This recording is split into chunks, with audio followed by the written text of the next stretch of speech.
we're going to talk about something most people don't want to admit. Not in schools, not in relationships, not even in therapy, and certainly not in public, but you felt it.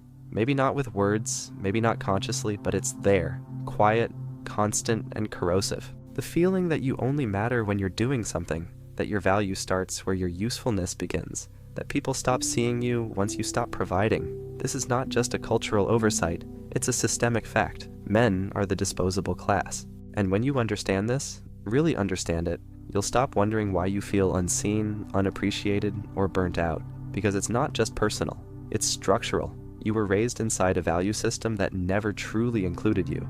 At best, it used you.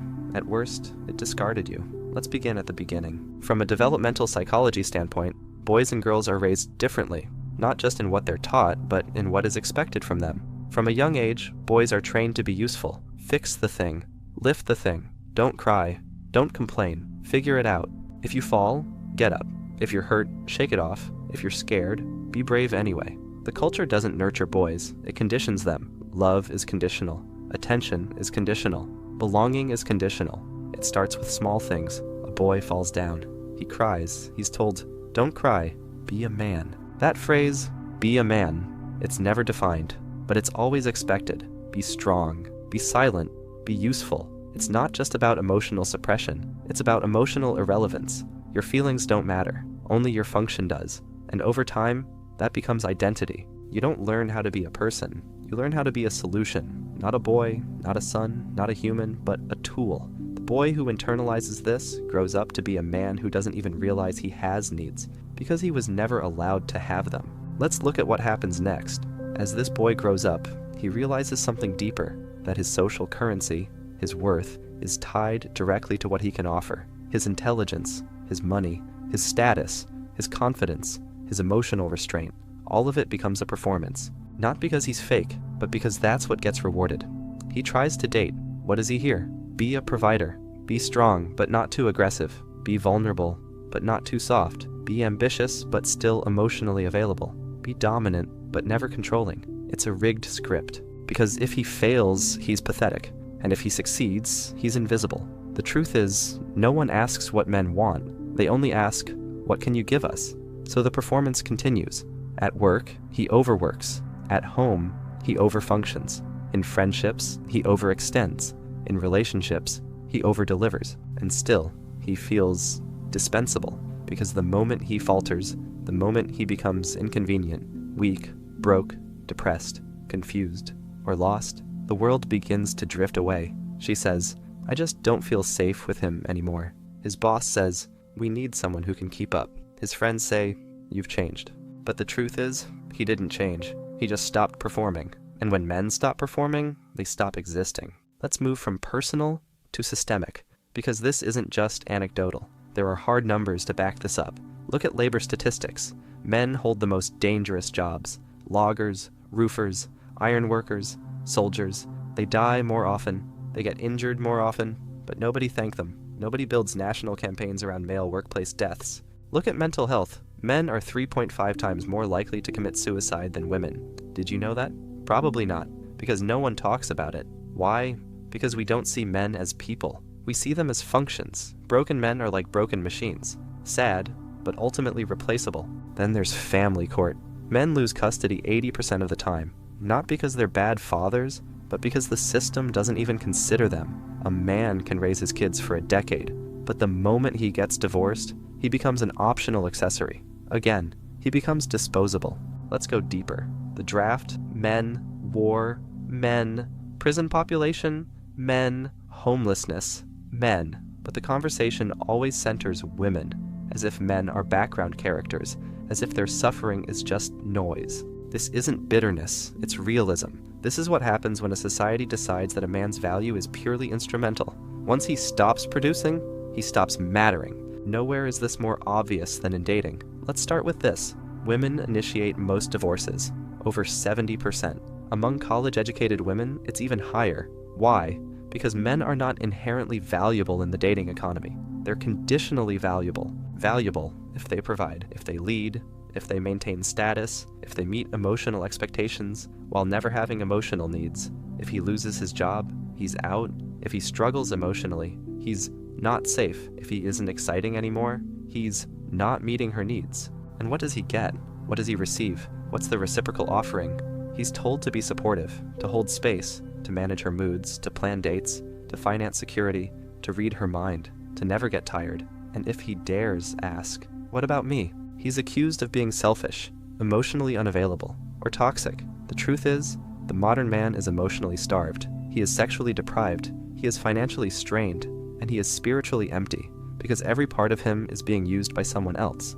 And no one thinks to ask what's left of him when they're done. That's what disposability means. It means being consumed without ever being seen. Now this may sound bleak, and it should, because what we're describing isn't just personal hardship, it's systemic dehumanization. The old gender contract, where men protect and provide and women nurture and support, has collapsed, but only halfway. Men are still expected to serve, but no one is serving them. This imbalance isn't sustainable, and in the next section we'll explore how the gender contract broke, why modern society won't admit it, and what happens to a culture that asks everything from men but gives them nothing in return. Because we haven't even reached the core yet.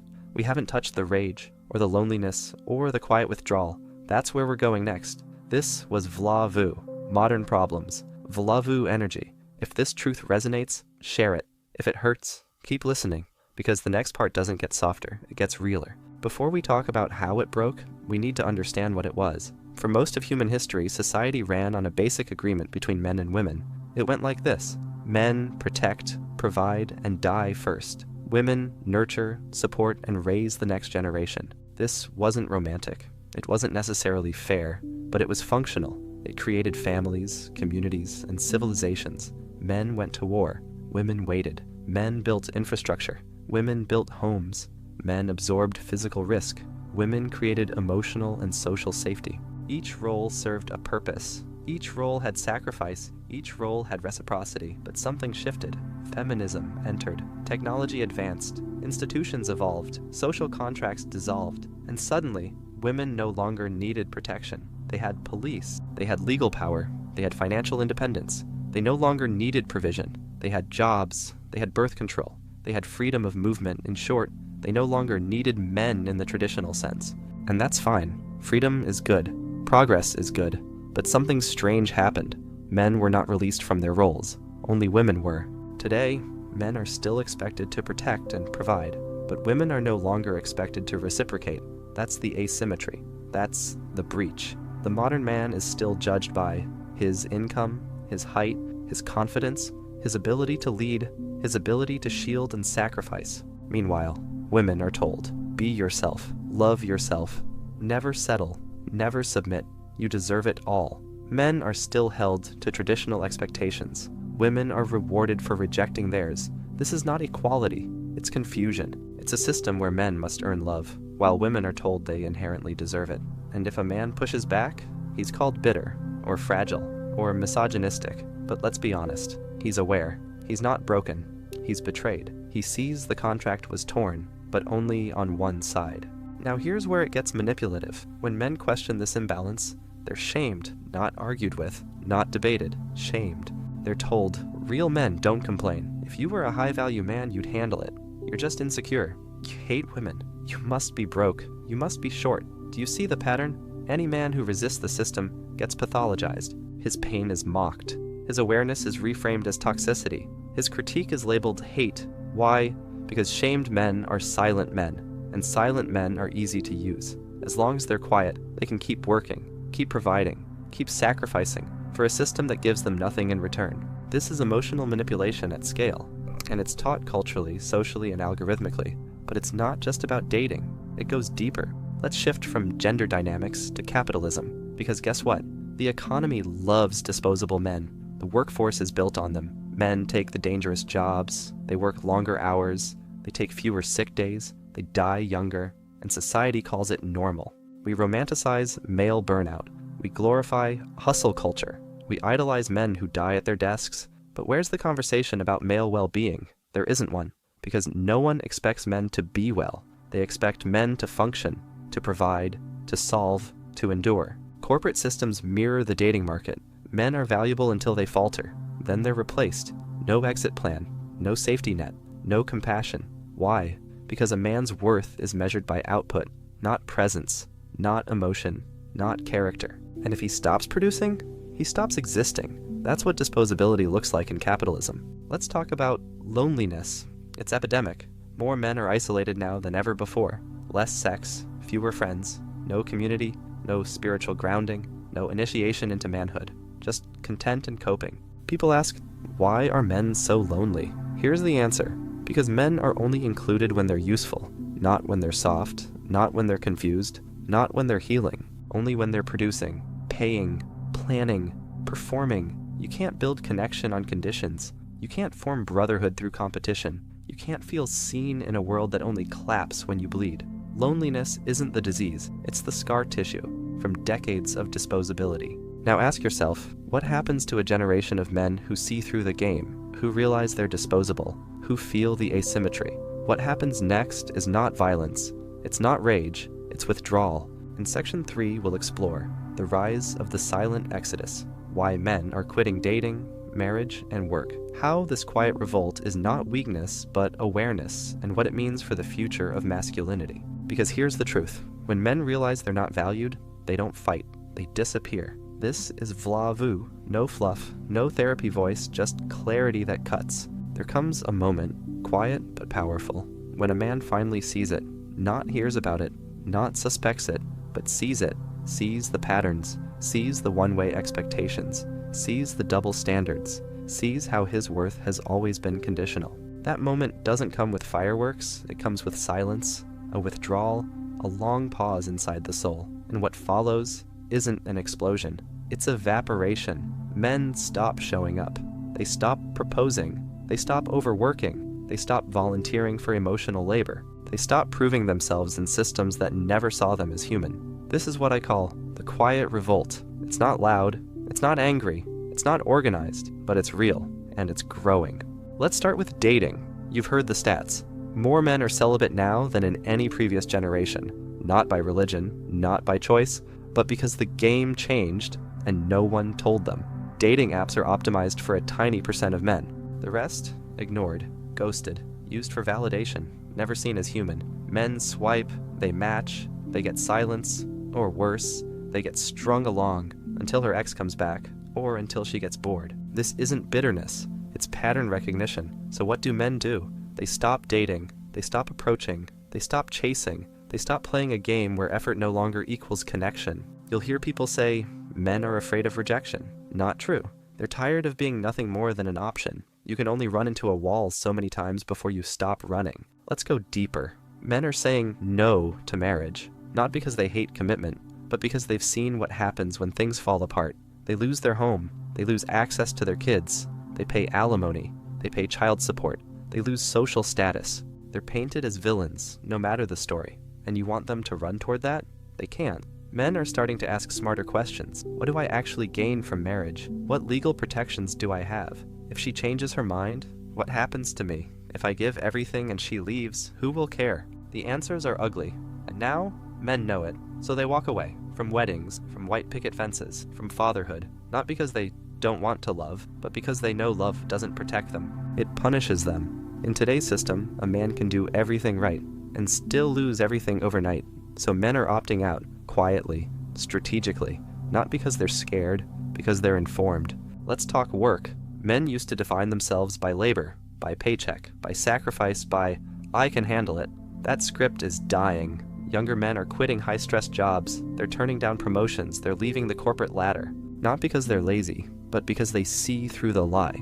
Work 80 hours, have no family, die early, leave behind a pension no one thanks you for. Men are done trading life for legacy that no one respects. They're building solo businesses, they're freelancing, they're moving to cheaper countries, they're living simply instead of performing endlessly. This is not failure. This is clarity.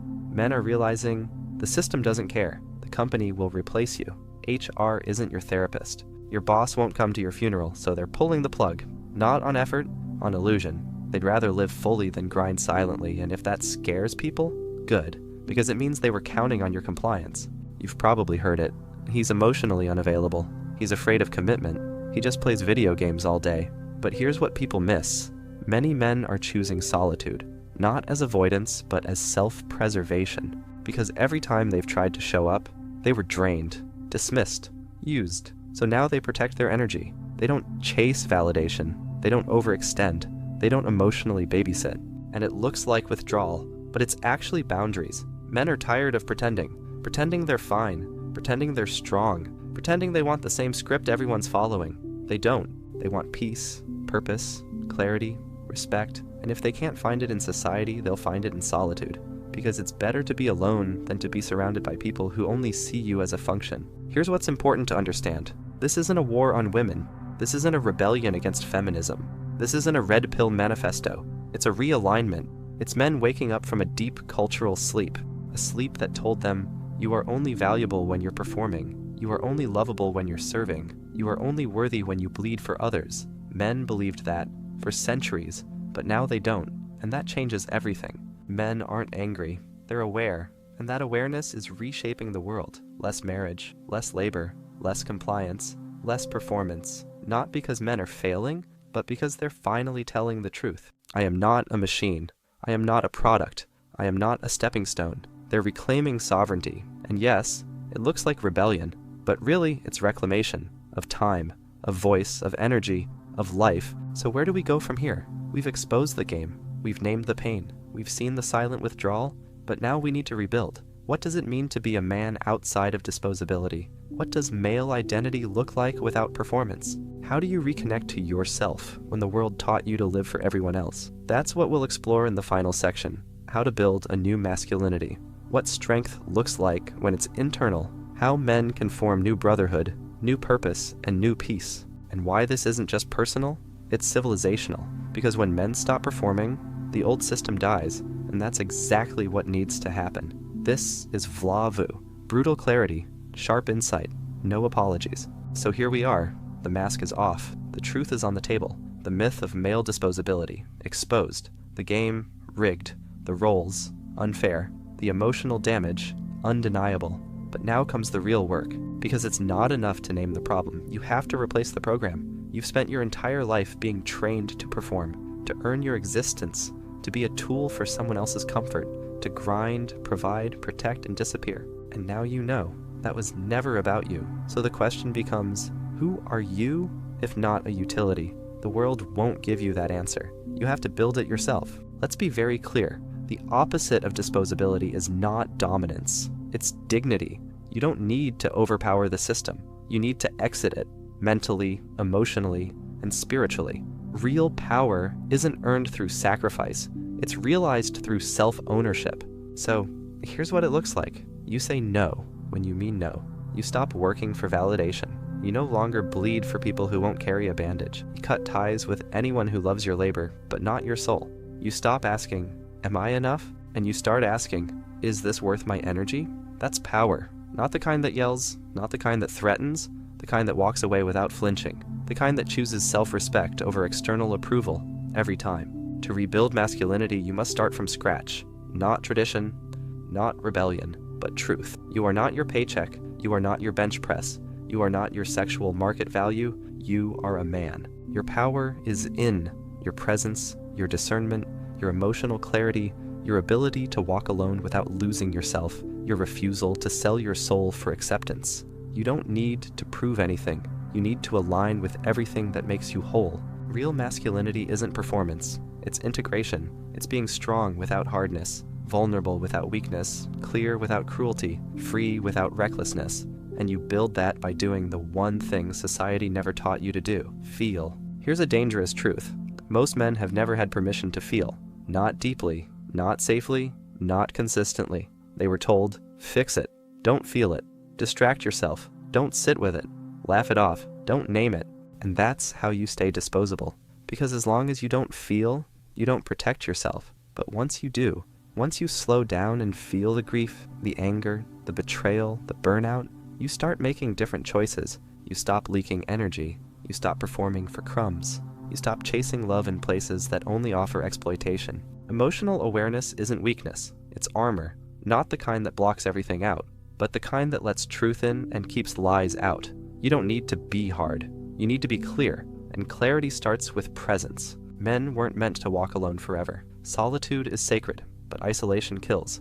You need other men, not to impress, not to compete with, but to stand beside. The absence of real male connection is part of what makes men disposable. Because when you're alone, you forget your value, you forget your strength, you forget what's real. But in the presence of honest men, you remember. So find them. Not on forums, not in anonymous comment sections. In real life, start small. A workout partner, a group project, a weekend retreat, a shared goal, and drop the armor. Not all at once, but enough to build trust, because this is how men heal. Together, side by side, not fixing each other, just witnessing each other, without judgment, without hierarchy, without needing to perform. Brotherhood is how we remember we were never meant to carry everything alone. The final step is simple, but brutal. Rebuild yourself and never apologize for it. You're going to upset people, the ones who benefited from your silence, the ones who liked you better broken, the ones who preferred you useful, not whole. Let them go. You're not disposable anymore. You're not for sale. You're not here to make others comfortable. You're here to be real. So start rebuilding your body. Train it for strength, not aesthetics. Your mind, educate it for clarity, not credentials. Your spirit, anchor it in truth, not trends. Your spirit, anchor it in truth, not trends.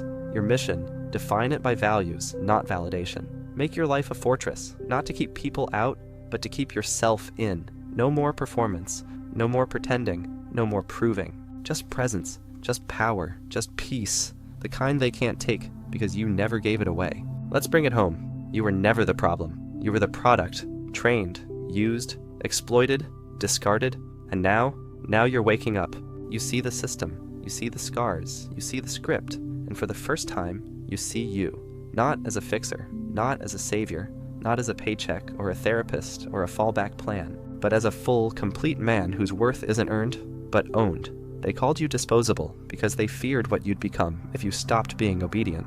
And now that you're no longer playing the game, they'll say you're angry, they'll say you're broken, they'll say you're bitter. Let them talk. You've got rebuilding to do. This is VlaVu.